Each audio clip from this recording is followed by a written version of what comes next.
السلام عليكم ورحمة الله وبركاته. ازيكم حبايب قلبي؟ عاملين ايه؟ يا رب تكونوا بخير. اهلا بيكم معانا في فيديو جديد على قناتنا، قناة جرب وصفتي.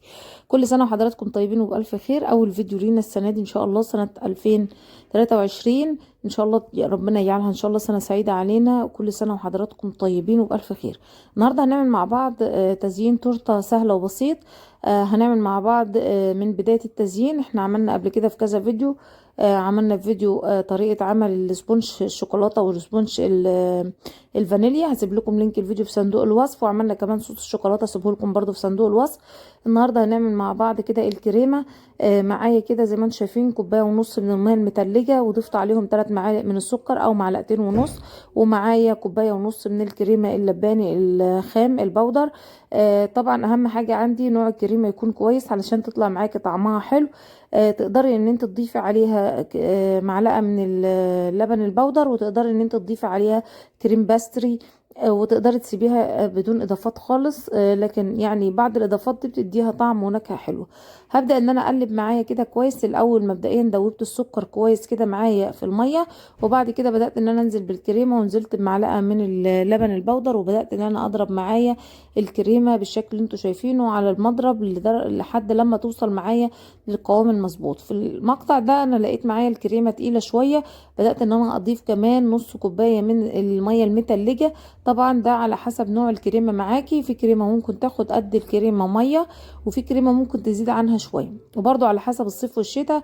طبعا في الشتاء بتكون الكريمة متماسكة عن الصيف. ببدأ ان انا اخد شوية كده من الكريمة بدون اي اضافات خالص.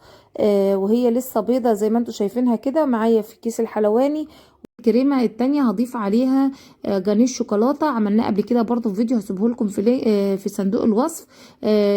زي ما انتم شايفين ضفت شويه كده من جانيش الشوكولاته علشان اغير اللون والطعم بتاع الكريمه. انا عندي السبونج هنا سبونج شوكولاته، فحبيت ان انا اعمل الكريمه بطعم الشوكولاته. تقدري تستعملي موس الشوكولاته، لكن الطريقه دي اسهل كمان من الموس، وكمان بتكون ثابته وحلوه معايا. في الكريمه معايا كده السبونج عملناه برضو قبل كده، هسيب لكم اللينك بتاعه في صندوق الوصف تدخلوا وتشوفوه. هبدأ ان انا اقطعه كده زي ما انتم شايفين. حابه تقطعيه بالمنشار ده ماشي، على حسب الطبقات والديسكات اللي انت عايزه تقطعيها. حابه تقطعيه بسكينه طويله شويه، على حسب المتاح عندك اعملي بيه. السبونج طري جدا وخفيف، وطعمه كان في منتهى الجمال صراحه. زي ما انتم شايفين بدأت ان انا احط كده معايا طبقه السبونج، بحط الطبقه اللي هي مش مظبوطه قوي معايا تحت، وبخلي اخر طبقه خالص في السبونج هي اللي بتكون فوق على الوش علشان بتكون معايا متساويه. بدأت ان انا اسقي معايا طبقة سبونج بمية عليها شوية كده من جريش الشوكولاتة اللي انا عملته، ودوبتهم مع بعض وبعملهم. ده خليط التسقية اللي بسقي بيه كريمة الكيكة بتاعت الشوكولاتة. زي ما انتم شايفين هتسقي بسيط، لان معايا السبونج طري جدا وهش خالص وخفيف.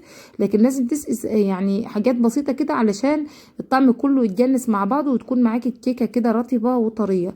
هنبدأ ان احنا نوزع مع بعض برضو الكريمة في النص، الكريمة اللي ضفنا عليها صوص شوكولاتة. وابدا ان انا اوزع زي ما انتم شايفين كده توزيع سريع. طبعا الطبقات اللي في النص دي مش شرط ان انت تسويها قوي، لان كده كده اهم حاجه عندي الطبقه اللي فوق. يعني يعني بتحاولي ان انت توزعي بس الكريمه على جميع كده القطع، علشان كل قطعه التورته تكون يعني كلها عليها طبقه حلوه كده من الكريمه زي ما انتم شايفين. بعد كده ببدأ ان انا احط الطبقة الاخيرة، اللي هي طبعا دي بتكون في قاع السبونج، يعني اخر حاجة اللي بتكون تحت في الصينية من تحت. طبعا بتشيل الطبقة اللي تحت خالص دي، لو فيها اي حاجة مش مظبوطة بتشيليها، وتساوي كده معاكي الطبقة الاخرانية. وبنسقيها برضو بخليط التسقية دون. وبعد كده بنبدأ ان احنا نوزع الكريمة كده على التورتاية من فوق. طبعا من فوق كده بتبدأي توزعي توزيع بسيط الاول، يعني طبقة خفيفة كده الأول، علشان طبعا وانت يعني بتفردي معاكي الكريمة بيطلع معاكي قطع كده من الكيكة. فطبعا لما بتعملي طبقة الأول بسيطة بتبدأ القطعة دي يعني ايه تختفي في أول طبقة. بس بعد كده لما بتسقعيها شوية في التلاجة وتيجي تحطي الطبقة التانية، بتبقى معاكي بقى الطبقة التانية كريمة بس، ما بيكونش فيها الحبيبات أو القطع بتاعت الكيكة اللي بتكون معاكي كده في السكينة. يعني بتكون الكريمة طالعة ناعمة كده ونضيفة. ببدأ ان انا اجلس التورته كده كويس من الجناب ومن فوق باي بقى حاجه عندك. معلقه يعني سباتيولا زي دي، معلقه تكون طويله شويه، مثلا وليكن سكريبر زي اللي معانا دوت، يعني اي حاجة متاحة عندك. لو حتى عندك قطعة كده من البلاستيك الناشفة شوية دي تكون متساوية، وتقدري ان انت برضو توزعي بيها. ببدأ ان انا اوزع زي ما انتم شايفين كده توزيع سريع لحد لما بجلس التورتاية معايا كويس. طبعا لو كل فترة لو انت مثلا بتجلسي التورتاية وبتدخليها معاكي التلاجة، بيكون افضل ان انت تدخليها وتشتغل عليها تاني مرحلة، علشان طبعا بتاخد راحتها كده وبتسقع، وما بتيجي تعملي الطبقة التانية بتكون التورتاية معاكي سهلة في التشكيل. لكن انا كنت في يومها عملتها وشكلتها كله في نفس اليوم، الاسبونج بس اللي كان معمول قبلها بيوم، لكن التزيين كله كان في نفس اليوم. فطبعا عملت الموضوع كله كان سريع كده زي ما انتم شايفين. بدأت ان انا اجلسها كده معايا كويس.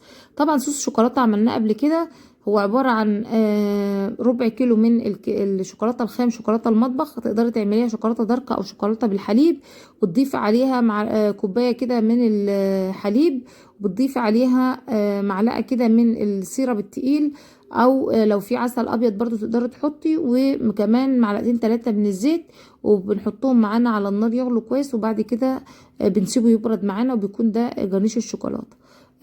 جرنيش سهل وسريع كده، وتقدري تزيني بيه التورت، بيكون طعمه حلو. ببدأ ان انا كده اوزع معايا الشوكولاته بالشكل اللي انتوا شايفينه، اي شكل بقى انت حابه تعمليه. يعني حابه توزعي الصوص كله، تعملي الطبقه كلها بتاعت التورتيه كلها صوص، ماشي. حابه ان انت تعملي فيها كريمه، يعني على حسب ما انت حابه.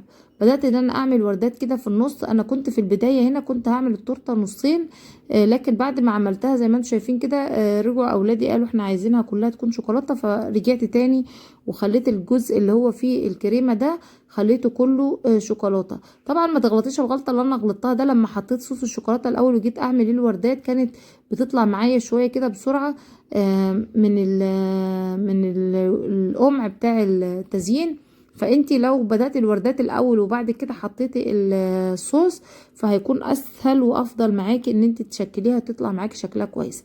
حطيت كده كريسبات من الكريسبات الشوكولاته، وكمان في بسكوتات كده صغيره حطيتها برضو اللي هي عليها الشوكولاته اللي عليها الدبدب دي برضو كشكل كده من التزيين. يعني كل الحاجات اللي كانت موجوده عندي انا ما اشتريتش لها حاجه من بره، يعني حاجات كده مني موجوده في البيت، وزينا تزيين خفيف بس كانت طعمها في منتهى الجمال. بتمنى الوصفة النهاردة تكون عجبتكم. طريقة تزيين سهلة، تقدري تزيني بقى بالطريقة اللي انت حباها، لكن هي طريقة سهلة جدا لأي واحدة مبتدئة تقدر تعملها، وبتفرحي اولادك. واهم حاجه عندي الطعم يكون كويس، وتزيين خفيف خالص وبسيط. بتمنى فيديو النهارده يكون عجبكم. بتمنى لو عجبكم الفيديو ما تنسوش اللايك والاشتراك في القناه وتفعيل زر الجرس عشان يوصلكم كل جديد من فيديوهاتي. وكل سنه وحضراتكم طيبين، وسنه سعيده عليكم يا رب، وكل سنه وكل اولادنا بخير وسعاده، وان شاء الله ربنا يفرحنا بيهم وينجحهم جميعا يا رب، ويجعلها من افضل السنوات وافضل السنين، افضل من اللي فاتوا. ويا رب اللي نفسه في حاجه ويتمنى اي شيء ما تحققش السنه اللي فاتت، ربنا يحقق له امنيته. وكل سنه وحضراتكم طيبين وبالف خير، وبشكركم والسلام عليكم ورحمه الله وبركاته.